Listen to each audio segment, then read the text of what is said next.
अवधूत चिंतन श्री गुरुदेव दत्त श्री स्वामी समर्थ. स्वामी समर्थाचा आशीर्वाद सर्वांना सदैव राहो असे भक्तिपातावरचे अनुभव, दर्शन आणि स्वामीच्या कृपेमुळे घडलेल्या गोष्टी पाहण्यासाठी कृपया माझ्या चॅनलला सबस्क्राईब करा आणि या भक्तिमय प्रवासात आमच्यासोबत जोडलेले राहा. या चालू क्षणाला ही कथा फक्त ऐकल्याने किती भयंकर चिंता जळून जाते. ही कथा शांतपणे श्रवण केल्याने मनुष्याचे कोटी कोटी पाप नष्ट होतात आणि सर्व भयानक दुःखातून त्याची सुटका होते.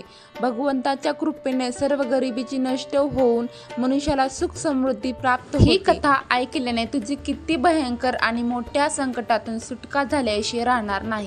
या कथेला सुरुवात करण्यापूर्वी देवाचा चमत्कारी आशीर्वाद प्राप्त करण्यासाठी आताच हा व्हिडिओला लाईक आणि कमेंट बॉक्समध्ये अशक्य ही शक्य करतील स्वामी असं टाईप कर. तुमच्या सर्व इच्छा स्वामी पूर्ण करतील. भक्तांनो, जर तुम्ही ही कथा शेवटपर्यंत ऐकली तरच तुम्हाला तुमच्या जीवनात या कथेचा खरा अनुभव येईल आणि तुम्ही चिंतामुक्त व्हाल, हा माझा विश्वास आहे. त्यामुळे शेवटपर्यंत ही कथा ऐकत राहा, यातच तुमचं चांगलं आहे. चला तर मग या चिंता नष्ट करूया आणि कथेला सुरुवात करूया. एक व्यक्ती अनेक वर्ष आपल्या गुरुच्या दर्शनाला जात असे, प्रवचन ऐकत असे, सेवा करत असे, ध्यान साधन करत असे, पण इतकं वर्ष करूनही आपल्याला सुधारणा होत नाहीत अशी उणीव त्याच्या मनात कायम राहिली.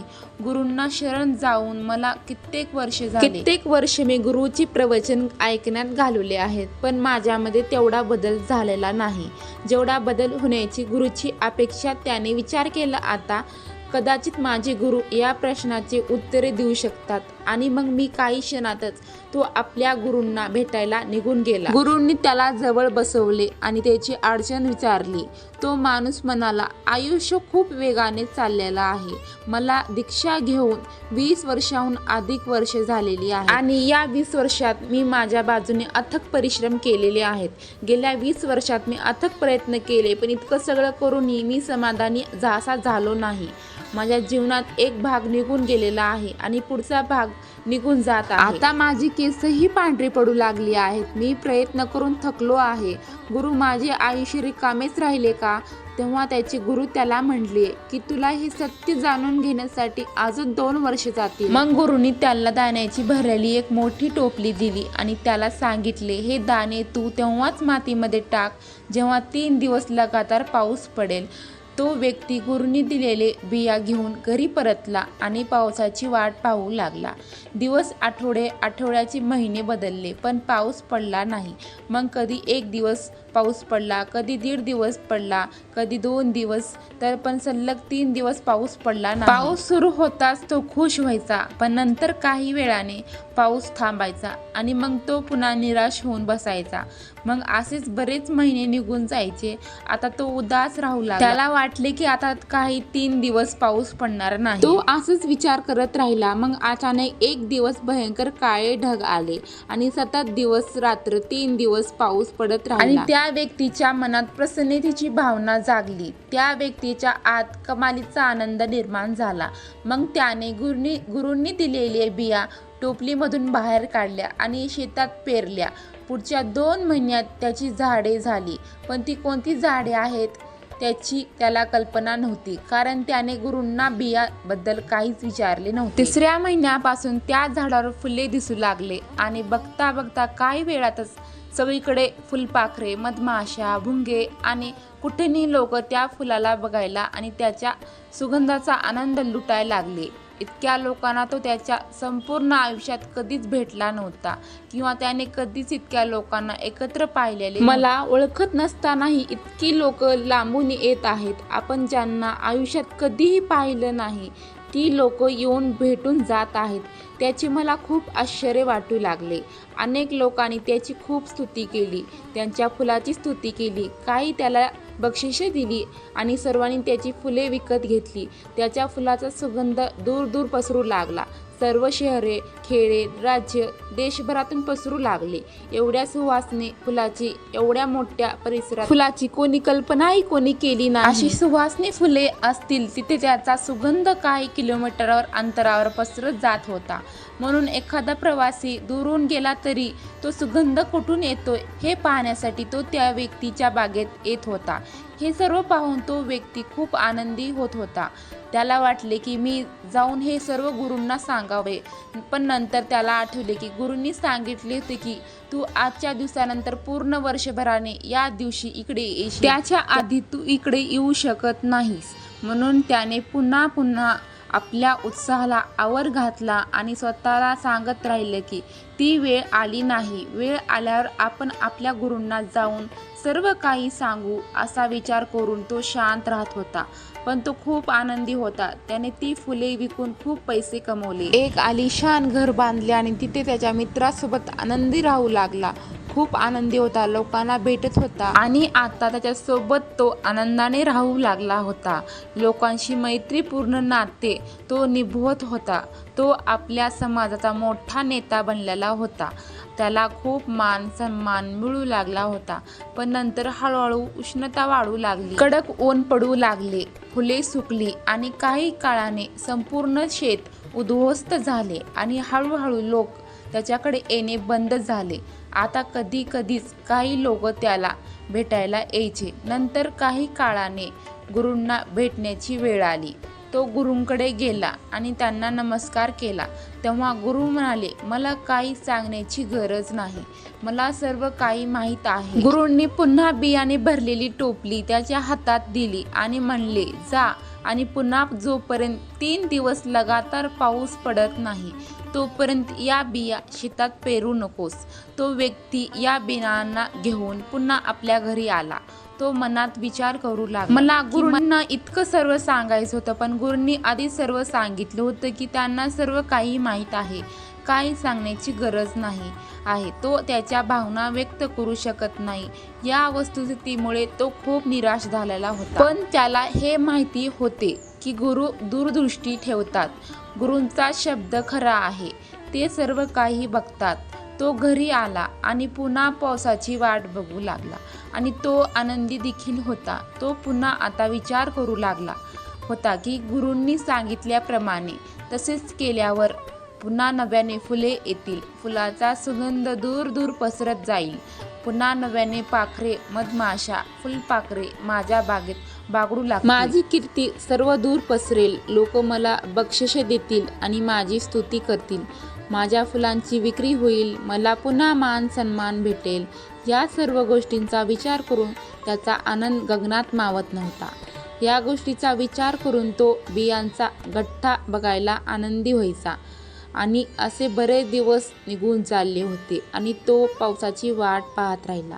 पण पाऊस काही पडला नाही आणि चुकून पाऊस पडला तरी 1 दिवस 2 दिवस असा पाऊस पडत राहिला. पण 3 दिवस सतत पाऊस पडला नाही. बरेच महिने उलटून गेले. आता त्याला थोडं वाईट वाटू लागलं की आता यावेळी 3 दिवस सतत पाऊस पडणार नाही.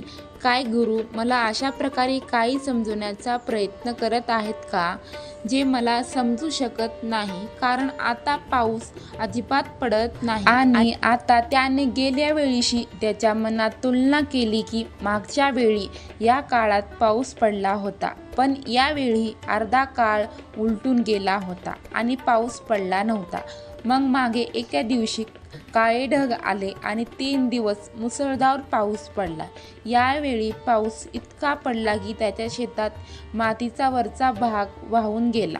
मातीचा वरचा भाग वाहून गेल्याने यावेळी ही शेती तयार करायला अजून खूप वेळ लागला. या विचाराने तो अस्वस्थ झाला. मग कसा तरी पाऊस थांबला आणि त्याने मोठ्या मेहनतीने त्या शेताची तयारी केली आणि शेतामध्ये बी पेरले. पण यावेळी त्याने गुरूंना विचारले नव्हते की ही कोणती बिया आहेत. या लोकरीच्या बिया, फुलांच्या बिया असतील, त्याची त्यांनी स्वतः कल्पना केली होती. हळूहळू त्या बिया उगवल्या, ते वाढल्या आणि फुले दिसू लागली. यावेळी फुलं लहान आकारात आलेली होती, त्यामुळे तो आश्चर्यचकित झाला होता. यावेळी फुलाचे इतके नुकसान का झाले हे पाहून त्याला आश्चर्य वाटले. पण तरीही तो थांबला नाही. त्याला वाटले की कदाचित यावेळी या झाडांना फळे येणार आहेत. पण काही दिवसांनी त्याच्या लक्षात आले की सर्व झाडांमध्ये हिरवी मिरची हळूहळू वाढू लागली आहे आणि कालांतराने त्या मिरचीची झाडे वेगाने वाढू लागली.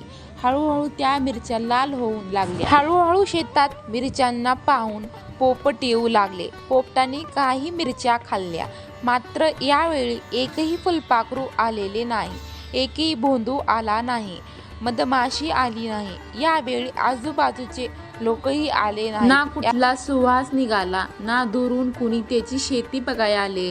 यावेळी असे काही घडले नाही. यामागे रहस्य काय, या विचाराने तो चांगलाच गोंधळला. त्याला थोडी काळजी वाटू लागली. पण पुढे काय होणार होतं त्याची उत्सुकता होती. जशी जशी उष्णता वाढली तशी तशी मिरची लाल होऊन लागली आणि हळूहळू ती पिकून शेतात पडून सुकून जाऊ लागल्या. संपूर्ण शेत सुकले होते आणि हळूहळू मिरच्या फुटू लागल्या आणि सर्व शेतात पसरू लागल्या. आणि जशी जशी उष्णता वाढू लागली तसे तसे गरम वाऱ्याबरोबर मिरचीही उडू लागली. मिरच्यांनी लोकांचे डोळे, घसा जळायला सुरुवात केली. या सर्वांना लोकांना खूप त्रास व्हायला लागला आणि लोकांनी त्या रस्त्यावर जायचं सोडून दिले. त्यांनी त्यांची वाट बदललेली होती. जशी जशी हवा पसरत होती तसं तसं लोकांना त्रास होत होता आणि त्यामुळे खूप लोक त्या व्यक्तीचा तिरस्कार करू लागले. त्यांना हवं नको ते बोलू लागले. त्याने या मिरच्या शेतात लावल्याच होत्या तर त्या बाजारात विकल्या असत्या किंवा काहीतरी त्या मिरच्याचे व्यवस्थापन तरी नक्कीच केले असते. पण त्याने या मिरच्याच्या शेतात पडू दिल्या आणि आता मिरच्या लोकांच्या डोळ्यात, घशात जात आहेत. त्याच्यावर खूप नाराज झाले. त्याच्या आजूबाजूच्या परिसरातील सर्व पशुपक्षी रागाने निघून गेले, कारण याने त्यांना भयंकर त्रास होऊ लागला होता. तो व्यक्ती आता पूर्णपणे घाबरला गेला होता आणि आता तो एकटा देखील पडला होता. तो स्वतःच्या रक्षणाने खूप काळजीने करत होता, कारण त्याला स्वतःच्या डोळ्यांना आणि घशांना त्या मिरच्याचा त्रास होत होता. रात्र दिवस त्याच्या डोळ्यात आणि घशात गरम गरम जाणवत होतं. तो स्वतःला कपड्याने झाकून वाऱ्याच्या विरुद्ध दिशेने बसून स्वतःला वाचवायचा प्रयत्न करत होता. हे असे खूप महिन्यापर्यंत चालू राहिले. त्याच्या गुरूंना भेटण्याची त्या व्यक्तीची प्रचंड इच्छा होती, पण गुरूंनी सांगितले होते की आजच्या दिवसानंतर बरोबर 1 वर्षांनी तो मला भेटायला यायचे. त्यामुळे तो शांत राहत होता. तो खूप काळजीत होता. प्रत्येक दिवस काढणे त्यासाठी खूप कठीण होते. पण कसं तरी तो दिवस आला ज्या दिवशी तो त्यांच्या गुरूंना भेटायला जाऊ शकत होता. तो गुरूंजवळ गेला आणि गुरूंना नमस्कार करून त्यांच्या जवळ बसला. त्या व्यक्तीला त्याची संपूर्ण परिस्थिती गुरूंना सांगायची होती, पण गुरूंना आधीच सर्व काही माहिती होते. पण गुरु म्हणले, तुझ्यासोबत जे काही घडत आहे ते मला माहीत आहे, पण तू समजू शकलास तर. गुरूंनी त्याला विचारले, तुला 2 वर्षात काही गोष्टी समजल्या का? काही गोष्टी माहीत पडल्या का? मी तुला सांगितले होते की तुला या परिस्थितीतून बाहेर येण्यासाठी 2 वर्ष लागतील. या 2 वर्षात तू काय समजून घेतलेस? सर्वप्रथम तू कोण आहेस हे समजून घेणे आवश्यक आहे. तू कुठून आला आहेस हे तुला माहीत आहे? तुझा जन्म कसा झाला आहे तुला माहिती आहे का? तो म्हणला, नाही, माझा जन्म कसा झालाय ते मला माहीत नाही. जेव्हा मी थोडाफार समजूतदार झालो तेव्हा लोक म्हणले की ही तुझी आई आहे, तिने तुला जन्म दिला आहे. तेव्हा मला कळाले की ही माझी आई आहे. तेव्हा मला समजले की या आईपासून जन्म झाला, पण मला माझ्या जन्माविषयी काही माहिती नाही. गुरु म्हणले की तू तर कसा जन्मलास हे तुला आठवत नाही. तुझे आई वडील कोण आहेत हे तुला सांगितले तेव्हा लक्षात आले की हे तुझे आई वडील आहेत. तुझा जन्म त्यांच्यापासूनच झाला आहे. मग तुझा परिवार पूर्णपणे बनला गेला. गुरु म्हणले, तुला आठवतं का की तुझ्या परिवाराला सोबत घेऊन आला होता? तुला आठवतं का की तुझा जन्म झाला होता तेव्हा तू तुझ्याबरोबर काही आणलं होतेस? तेव्हा तो व्यक्ती बोलला लागला की मला काही आठवत नाही की माझ्यासोबत मी काय आणले होते. तेव्हा गुरु म्हणाले, तुला आठवते का तू आज इथे आहेस? तू इतकी प्रवचन ऐकलीस, तुला खूप ज्ञान प्राप्त झालेलं आहे, तुझ्याकडे खूप बुद्धी आहे, तू इतका अभ्यास केलेला आहेस, तू शाळेत गेला आहेस, तुला खूप मित्र आहेत, तुला मुलं आहे, तुला बायको आहे. तुला आठवता का तू जन्माला आलास तेव्हा तुझ्यासोबत याच्यापैकी एक तरी व्यक्ती तुझ्याबरोबर आली होती? हे जेव्हा तुझ्या आई वडिलांनी तुला सांगितले की तू आमचे मुलं आहेस तेव्हा तुम्ही याच्यापैकी कुणासोबत होतात? तेव्हा त्या व्यक्तीने उत्तर दिले की नाही गुरु, तेव्हा मी एकटा होतो. मग पुन्हा गुरुंनी विचारले की तेव्हा तुझ्याकडे पैसे होते, कोणत्या प्रकारची धन दौलत होते, तेव्हा तुझ्याकडे होते का? अशी कोणती सोय तुझ्याकडे होती का की जेणेकरून तुझा उदरनिर्वाह त्यामार्फत होऊ शकत होता? तो म्हणाला नाही, मी फक्त माझ्या आईने जे दिलेले असायचे तेच खायचो. गुरु म्हणाले, तुला उद्या दूध मिळेल की नाही किंवा तुला पोळी मिळेल की नाही याची काळजी होती का? आणि जर काळजी होती तर तू काय करायचा याची चिंता तुला होती का? तेव्हा तो व्यक्ती म्हणाला, नाही, मला तेव्हा कोणत्या प्रकारची चिंता नव्हती, कारण मी जे काही मागायचं ते सर्व काही माझी आई मला द्यायची आणि जर या गोष्टी जेव्हा जेव्हा घरी नसल्या तेव्हा तेव्हा त्या गोष्टी लगेच उपलब्ध करून आई देत होती. किंवा मग ती वडिलांना सांगायची, आपला मुलगा अशी अशी गोष्ट मागत आहे आणि तुम्ही आणा. पण मी माझ्या बाजूने काहीही केलेले नाही. मला हेही आठवत नाही की मला दूध कुठून मिळणार आहे. तेव्हा गुरु म्हणले की तुला हे देखील माहिती नव्हते की तुला उद्या या गोष्टी मिळणार आहेत की नाही, तरी या सर्व गोष्टी तुला कायम मिळत राहिल्या होत्या. तुला हे देखील माहिती नव्हते की तू कोण आहेस, तू कुठून आला आहेस, आणि तरी तुझा सर्व पालन पोषण चालू राहिले. मग तू असा विचार करतोस का की ते सर्व आता तू करत आहेस? तुला असं वाटतंय का की 20 वर्षे झाले तुला येऊन आणि तुला आतापर्यंत काही झालेले नाही, आणि आपण काय बनवू इच्छिता, तुला काय प्राप्त करायचं आहे? पण तू आहेसच नाही, तू कोण आहेस याबद्दल थोडा विचार कर. ज्या नावापासून तुला पुकारलं जात आहे का तू तोच आहेस? हे तुझं नाव आहे हे तुला माहिती आहे का? तेव्हा तो व्यक्ती म्हणाला, नाही, मला नाही माहिती, हे माझे नाव आहे. पण जेव्हा माझ्या कानात हे नाव ऐकू येऊ लागले तेव्हा मला समजू लागले. मग हळूहळू मला कळाले की माझी आई मला या नावाने हाक मारायची. मग मला कळाले की हे माझे नाव आहे. तेव्हा गुरु म्हणाले की तू आहेसच नाहीस, तुझ्याकडून तू आला नाही आहेस, तू माझ्याकडून आला आहेस असं तुला वाटते का? तुला असं वाटतं का तू तुझ्या आई वडिलांना निवडलं आहेस, हेच माझे घर असेल का? तुझा जन्म होण्यापूर्वी तू हा विचार केला होता, तेव्हा काही निर्णय झाले होते का? तो म्हणला, नाही, मला आठवत नाही की मी कोणती निवड केली होती. मला आठवत नाही की मी जन्मलो आहे हे देखील मला आठवत नाही. मी जन्मलो आहे हे मला देखील आठवत नाही की माझी आई आहे, हे माझे वडील आहेत. मला काहीच आठवत नाही. माझे कोणतेही पर्याय किंवा निर्णय नाहीत. तेव्हा गुरु म्हणाले, तुझे अस्तित्वच नाही. आता तुम्ही जे काही बोलत आहात तो मी आहे. तुम्ही म्हणताय मी की इतकी फुले उगिलो, हे सर्व मी केले आहे. पण मला सांगा, तुमच्या बिया होत्या का? ही तुमची फुले होती का? ही फुले उगवण्यासाठी तू काय केले हे मला सांगशील? हे सर्व ऐकून तो गप्प बसला. त्याच्याकडे उत्तर नव्हते. त्याचे गुरुच्या चरणावर डोके टेकवले आणि गुरुसमोर उभा राहिला. गुरु म्हणाले, मी तुला या बिया दिल्या होत्या. 3 दिवस पाऊस पडल्यानंतर तुम्ही हे बिया जमिनीत पेरल्या. तू पाऊस पाडलास का? ज्या मातीत बिया अंकुरात ती माती तुम्ही बनवली का? यासाठी तुम्ही काही प्रयत्न केले आहेत का? कोरड्या डोळ्यांनी तो शांतपणे उभा होता. त्यांच्याकडे आता शब्दच नव्हते. गुरु पुढे म्हणाले, तुम्ही या बिया जमिनीत आत फुटताना पाहिले आहेत का? मातीतून रोप कसे तयार झाले हे तुम्ही पाहिलेले आहे का? जमिनीच्या आतमध्ये जो खेळ झाला त्यासाठी काय काय प्रयत्न केले होते? तू त्या बियांच्या आत जीव टाकले होतेस का? आता त्याच्याकडे कोणत्याही प्रकारचे उत्तर नव्हते. तो मौन झालेला होता. तेव्हापासून तू म्हणला आहेस की हे सर्व मी करत आहे. जेव्हापासून तू म्हणलास की हे सर्व माझे आहेत, ही माझी आई आहे, हे माझे वडील आहेत, मी ते बनवले आहे, मी ते साध्य केले, मी अभ्यास केला, माझे लग्न झाले, मी व्यवसाय सुरू केला, मी मुलाला जन्म दिला आहे, ही माझी मुले आहेत. पण प्रत्यक्षात तुम्ही काहीही केलेले नाही. तू फक्त नीला जन्म दिला आहेस आणि या मीपणामुळे तुला कळू शकले नाही. तुझे अस्तित्वही नाही. तू अस्तित्वात आहेस का? तुला माहीत आहे का तू कोण आहेस? तो म्हणला, मला माहीत नाही की मी आहे, पण मला हे नक्कीच समजले आहे की या मीला मीच निर्माण केलेले आहे. गुरुदेव, तुम्ही जे सांगत आहात त्यावर मी समजू शकतो की या मीला मीच निर्माण केले आहे. मीच म्हटले की हे माझे शरीर आहे, हे माझी आई आहे, हे माझं खेत आहे, हे माझे फुलं आहेत, हे माझं आहे, फक्त मीला निर्माण केलेले आहे. पण हे सर्व मी मानले नाही, कारण मी कोण आहे मला देखील माहिती नाही.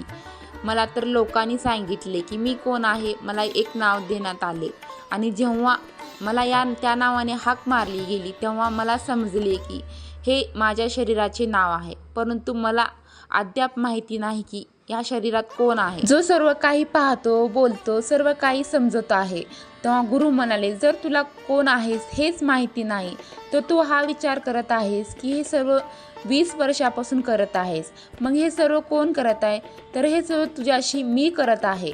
मी कुठे जाणार नाही. 50 वर्षे उलटून गेली आणि पुढच्या 50 वर्षेही उलटून जातील, पण हा मी कुठेही जाणार नाही. जो हे बोलत आहे की माझी फुलं आहेत, पण खरं सांग फुलं तुझी होती? जो बोलत आहे की या बिया मी लावल्या आहेत, पण बिया खरंच तुझ्या होत्या? तुझं इथं काही नाही, तू आहेसच नाहीस. तू फक्त हे मानलं आहेस की तू आहेस. ह्याच्या मानल्यामुळे तुझ्यातील या मीपणामुळे पूर्ण संसार घडविला आहे. तुझ्यातील मीच तुला सांगत आहे की ही फुलं मी लावली आहेत, मी फुलाची शेती केली आहे, माझे कौतुक होत आहे, माझी प्रतिष्ठा वाढत आहे. मी अशा समाजाचा प्रमुख झालो आहे. मी खूप मेहनत केली. पण मला सांग, तू काय केलेस? काय त्या बिया तू बनवल्या होत्यास का त्या बियांना तू ऊन दिलेले होते? तो मनुष्य निशब्द उभा राहिला होता. त्याच्या मुखामध्ये कोणतेही प्रकारचे शब्द नव्हते. आता त्याच्याकडे काही बोलण्यासाठी देखील शब्द उरले नव्हते की गेल्या 20 वर्षापासून मी सर्व करत आहे. तो ध्यान करू लागला. तेव्हा गुरु त्याला म्हणू लागले, तू मुक्त आहेस. तू पहिल्या दिवसापासून मुक्त होतास. या सर्व बेड्या तू स्वतःला लावून घेतल्या आहेस. या बेड्या तुम्ही स्वतः लादल्या आणि या साखळ्या माझ्या साखळ्या आहेत. मी 20 वर्षापासून करत असलेली ही बेडी तुम्ही स्वतःला लावली आहे. हा मीच तुमच्या मार्गातील सर्वात मोठा अडथळा आहे. मीच तुम्हाला खोल ध्यानात जाऊ देत नाही. मीच तुला मुक्त होऊ देणार नाही. तुमचा विश्वास आहे की तुम्ही अस्तित्वात नाही, पण तुम्ही आहात असे तुम्हाला वाटते. तू हे समज, मी आहेच नाही. विचार कर, तुला असं वाटतं की तू आहेस. मी पुन्हा विचारते, खरंच तू आहेस का? काय तुला माहिती आहे की तू आला आहेस का? तुला माहिती आहे की तू जन्म घेतला आहे? नाही, मला काही आठवत नाही. तो व्यक्ती म्हणाला, बाळा तू आहेसच नाहीस. फक्त तू हे म्हणला आहेस की आजूबाजूला हे सर्व काही दिसत आहे ते मी आहे. या मी पासूनच संसार बनवला आहेस आणि आताही तू बोलत आहेस की गेल्या 20 वर्षापासून मी करत आहे. हे तुमच्यातील मीच बोलत आहे. हा मी जाणार तरी कुठे? हा इथेच थांबणार आहे. तुझ्यातील कोणतेही बिया नाहीत, तुझी कोणतीही फुलं नाही, ना तुझा कोणता प्रयत्न आहे, ना तू कोणत्या रोपांना हवा दिलीस, ना आकाशातून पाऊस पाडलास. सांग, तुझा कोणता प्रयत्न आहे? त्या फुलामधून सुगंध आणण्यासाठी तू त्या पाखरांना, मधमाशांना कोणता संदेश पाठवला होतास? फुलातील आतमधल्या त्या रसाला तू निर्माण केलेले होतेस. तू आहेसच नाहीस. तू म्हणला आहेस की तू आहेस. तू तुझ्या सोबत काही घेऊन आला नाही. तुला आठवतं का तुझ्यासोबत येताना काहीतरी घेऊन आला होतास? तुला तर काहीही माहिती नव्हतं. तुला कपडे घातले गेले, तुझी साफसफाई केली गेली. तुला हे देखील माहिती नव्हतं की जेवण कसं जेवायचं असतं, कसं खायचं असतं, पाणी कसं प्यायचं असतं. तुझ्या मुखाला ग्लास लावला गेला तेव्हा दूध प्यायला शिकलास. त्यावेळी तू पोळीसाठी किंवा दुधासाठी कोणते प्रयत्न केलेस ते तुला मिळतच राहिलं आणि आज तू विचार करतोस की हे सर्व मी करत आहे, हे मी सर्व कमवत आहे. आणि आज तू हा विचार करतोस की हे सर्व मी करत आहे, हे सर्व मी कमवत आहे. आज तू हा विचार करतो की माझी मुलं आहेत, यांना जेव्हा भरवीन तेव्हा ती खातील. तू आहेसच नाहीस आणि तू विचार करतोस की मी आहे, ही माझी मुलं आहेत, हे सर्व मी केलेले आहे, हे मी सर्व केल्यामुळे झालेले आहे. तुझ्यातील हा मीच तुझ्यातील दुःखाचं कारण आहे. हे तुझे बंधन आहे, याचा तुझ्या बेड्या आहेत. की तू मुक्त आहेस आणि तू शरण गेला आहेस. तू शरण गेला आहेस, आता तू मुक्त होऊन जा. तू मुक्तच आहेस आणि तुला सर्व काही मिळतच राहणार आहे. इतकं बोलल्यानंतर गुरु मौन झाले. असं बोललं जातं की हे सर्व झाल्यानंतर तो शिष्य त्याच ठिकाणी बसून ध्यानात तल्लीन झाला. त्यानंतर तो उठलाच नाही. तो मुक्त झाला, त्याला परम निर्माण प्राप्त झाले. तर स्वामी भक्तांनो, आज आशा करते की तुम्हाला आजच्या कथेतून काहीतरी शिकायला भेटले असेल. तुम्हाला असा व्हिडिओ आवडला असेल तर व्हिडिओला लाईक करा आणि आजची कथा कशी वाटली नक्की कमेंटमध्ये सांगा. आणि मित्रांनो, चॅनलला जर सबस्क्राईब केलं नसेल तर चॅनलला नक्की सबस्क्राईब करा.